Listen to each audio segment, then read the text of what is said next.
Kitab Yesaya.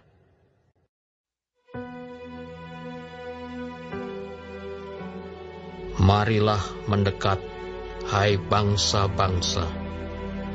Dengarlah dan perhatikanlah, hai suku-suku bangsa. Baiklah bumi serta segala isinya mendengar, dunia dan segala yang terpancar daripadanya. Sebab Tuhan murka atas segala bangsa, dan hatinya panas atas segenap tentara mereka.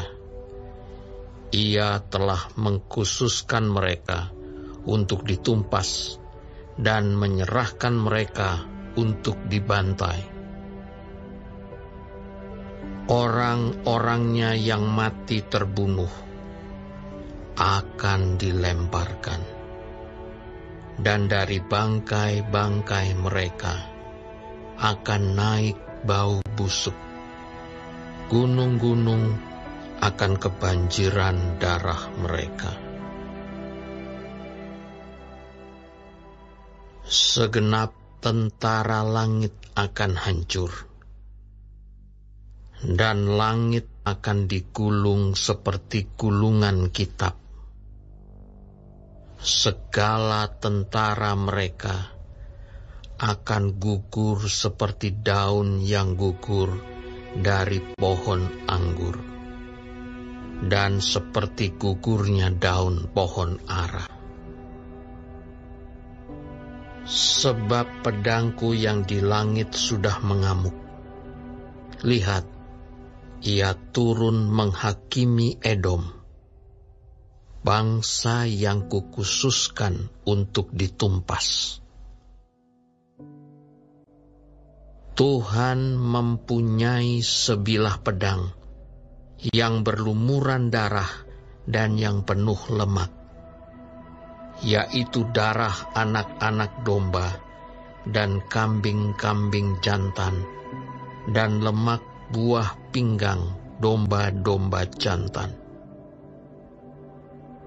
Sebab Tuhan mengadakan penyembelihan korban di Bozra dan pembantaian besar di tanah Edom.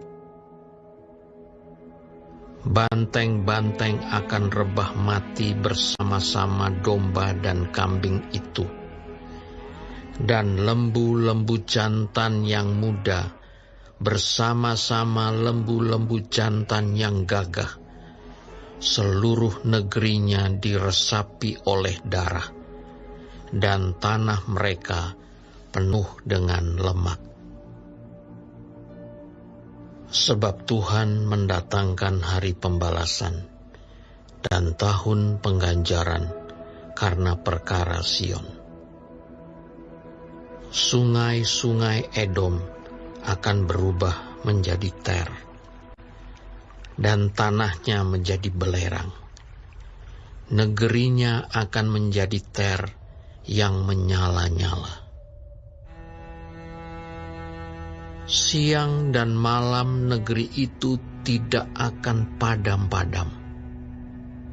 Asapnya naik untuk selama-lamanya.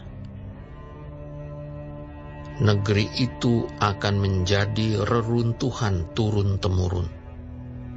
Tidak ada orang yang melintasinya untuk seterusnya. Burung undan dan landak akan mendudukinya. Burung hantu dan burung gagak akan tinggal di dalamnya. Tuhan menjadikannya campur baur dan kosong, tepat menurut rencananya. Jin-jin akan diam di dalamnya, dan para pemukanya akan tidak ada lagi. Tidak ada lagi di sana yang dimaklumkan sebagai raja, dan semua pemimpinnya sudah lenyap. Duri-duri akan tumbuh di puri-purinya, rumput dan putri malu di tempat-tempatnya yang berkubu. sehingga menjadi tempat kediaman serigala dan lapangan bagi burung unta. Di sana berpapasan binatang gurun dengan anjing hutan, dan jin bertemu dengan temannya. Hantu malam saja ada di sana dan mendapat tempat perhentian. Di sana ular pohon bersarang dan bertelur, mengeram sampai telurnya menetas. Burung-burung dendang saja berkumpul di sana, masing-masing dengan pasangannya.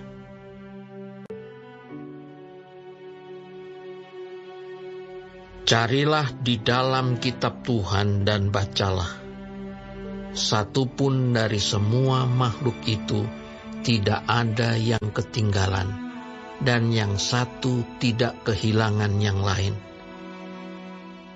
Sebab begitulah perintah yang keluar dari mulut Tuhan, dan Roh Tuhan sendiri telah mengumpulkan mereka. Ia sendiri telah membuang undi dan membagi-bagi negeri itu di antara mereka dengan tali pengukur. Mereka akan mendudukinya sampai selama-lamanya, dan akan tinggal di situ turun-temurun.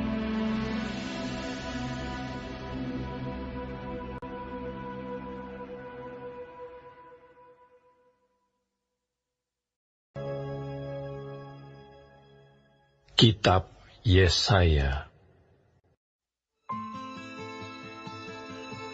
Padang gurun dan padang kering akan bergirang. Padang belantara akan bersorak-sorak dan berbunga. Seperti bunga mawar ia akan berbunga lebat, akan bersorak-sorak, ya, bersorak-sorak dan bersorak-sorai. Kemuliaan Libanon akan diberikan kepadanya, semarak Karmel dan Saron. Mereka itu akan melihat kemuliaan Tuhan, semarak Allah kita. Kuatkanlah tangan yang lemah lesu, dan teguhkanlah lutut yang goyah. Katakanlah kepada orang-orang yang tawar hati, kuatkanlah hati, janganlah takut.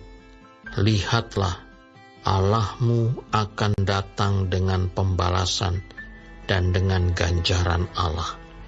Ia sendiri datang menyelamatkan kamu. Pada waktu itu, mata orang-orang buta akan dicelikkan, dan telinga orang-orang tuli akan dibuka.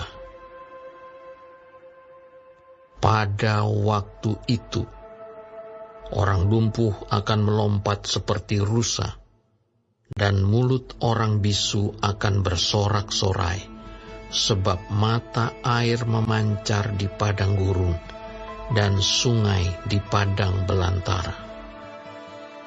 Tanah pasir yang hangat akan menjadi kolam, dan tanah kersang menjadi sumber-sumber air. Di tempat serigala berbaring akan tumbuh tebu dan pandan. Di situ akan ada jalan raya yang disebutkan Jalan Kudus. Orang yang tidak tahir tidak akan melintasinya, dan orang-orang pandir tidak akan mengembara di atasnya. Di situ tidak akan ada singa, binatang buas tidak akan menjalaninya, dan tidak akan terdapat di sana orang-orang yang diselamatkan akan berjalan di situ. Dan orang-orang yang dibebaskan Tuhan akan pulang dan masuk ke Sion dengan bersorak-sorai. Sedang sukacita abadi meliputi mereka. Kegirangan dan sukacita akan memenuhi mereka. Kedukaan dan keluh kesah akan menjauh.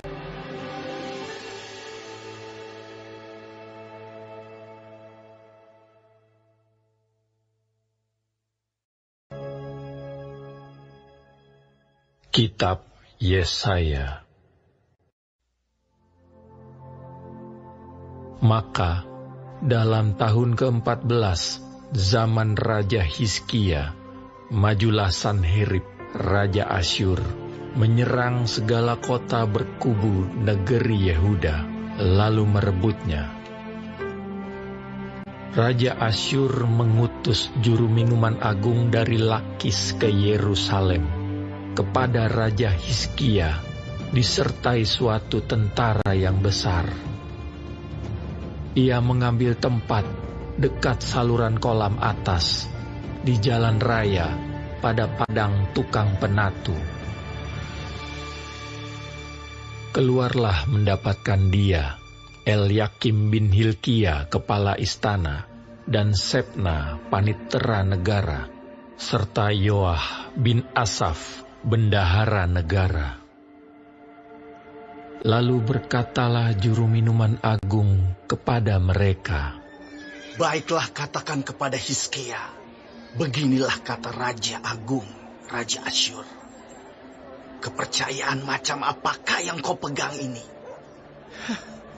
Kau kira bahwa hanya ucapan bibir saja dapat merupakan rencana dan kekuatan untuk perang? Sekarang, kepada siapa engkau berharap? Maka engkau memberontak terhadap aku. Sesungguhnya, engkau berharap kepada tongkat bambu yang patah terkulai itu, yaitu Mesir, yang akan menusuk dan menembus tangan orang yang bertopang kepadanya. Begitulah keadaan Firaun, Raja Mesir, bagi semua orang yang berharap kepadanya. Dan apabila engkau berkata kepadaku, kami berharap kepada Tuhan Allah kami, bukankah Dia itu yang bukit-bukit pengorbanannya dan mesbah-mesbahnya telah dijauhkan oleh Hizkia, sambil berkata kepada Yehuda dan Yerusalem, di depan mesbah inilah kamu harus sujud menyembah. Maka sekarang, baiklah bertaruh dengan tuanku Raja Asyur. Aku akan memberikan 2.000 ekor kuda kepadamu, jika engkau sanggup memberikan dari pihakmu orang-orang yang mengendarainya. Bagaimanakah mungkin engkau memukul mundur satu orang perwira tuanku yang paling kecil? Padahal engkau berharap kepada Mesir dalam hal kereta dan orang-orang berkuda. Sekarang pun, adakah di luar kehendak Tuhan aku maju melawan negeri ini untuk memusnahkannya? Tuhan telah berfirman kepadaku, majulah menyerang negeri itu dan musnahkanlah itu. Lalu berkatalah Elyakim, Sebna dan Yoah kepada juru minuman agung, silahkan berbicara dalam bahasa Aram kepada hamba-hambamu ini, sebab kami mengerti. Tetapi janganlah berbicara dengan kami dalam bahasa Yehuda, sambil didengar oleh rakyat yang ada di atas tembok. Tetapi juru minuman agung berkata, adakah tuanku mengutus aku untuk mengucapkan perkataan-perkataan ini hanya kepada tuanmu dan kepadamu saja? Bukankah juga kepada orang-orang yang duduk di atas tembok, yang memakan tainya dan meminum air kencingnya bersama-sama dengan kamu? Kemudian berdirilah juru minuman agung, dan berserulah ia dengan suara nyaring dalam bahasa Yehuda. Ia berkata, dengarlah perkataan Raja Agung, Raja Asyur. Beginilah kata Raja, janganlah Hizkia memperdayakan kamu, sebab ia tidak sanggup melepaskan kamu.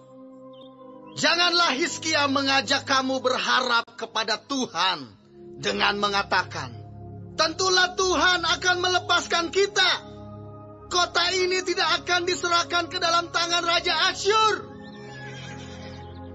Janganlah dengarkan Hizkia, sebab beginilah kata Raja Asyur, adakanlah perjanjian penyerahan dengan aku, dan datanglah keluar kepadaku. Maka setiap orang daripadamu akan makan dari pohon anggurnya, dan dari pohon aranya, serta minum dari sumurnya. Sampai aku datang dan membawa kamu ke suatu negeri seperti negerimu. Suatu negeri yang bergandum dan berair anggur. Suatu negeri yang berroti dan berkebun anggur. Jangan sampai Hizkia membujuk kamu dengan mengatakan, Tuhan akan melepaskan kita. Apakah pernah para Allah bangsa-bangsa melepaskan negerinya masing-masing dari tangan Raja Asyur? Di manakah para Allah negeri Hamat dan Arpad? Di manakah para Allah negeri Sefarwaim? Apakah mereka telah melepaskan Samaria dari tanganku? Siapakah di antara semua Allah negeri-negeri ini yang telah melepaskan negeri mereka dari tanganku, sehingga Tuhan sanggup melepaskan Yerusalem dari tanganku? Tetapi orang berdiam diri dan tidak menjawab dia sepatah kata pun, sebab ada perintah raja, bunyinya, jangan kamu menjawab dia. Kemudian pergilah Elyakim bin Hilkia kepala istana, dan Sebna panitera negara, dan Yoah bin Asaf bendahara negara, menghadap Hizkia dengan pakaian yang dikoyakan, lalu memberitahukan kepada raja perkataan juru minuman agung.